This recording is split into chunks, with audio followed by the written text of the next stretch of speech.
Okay, let us pray for the food. Father God in heaven, our Almighty Father, we honor you, we glorify you, Father God, and we thank you for giving us the traveling mercy, Father God, to come together to have fellowship on this occasion. Father God, thank you so much for the blessings that you have given to each and every one of us. Thank you for the transactions that we had closed, Father God, for the year. And Father God, thank you so much for the strength.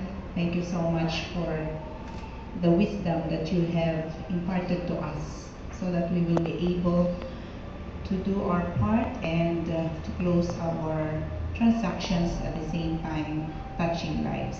And Father God, we thank you for the food that you have prepared for us that will nourish our physical body. Bless those hands who prepared for this food and bless each and every one who have contributed for this food. Again, Father, we thank you for all the blessings. We thank you for everybody coming over. We thank you for our family. And we thank you for clients that are coming in. And we thank you for this company, PR Diamond. Salamat po, Panginoon. In Jesus' name we pray. Amen. Yes.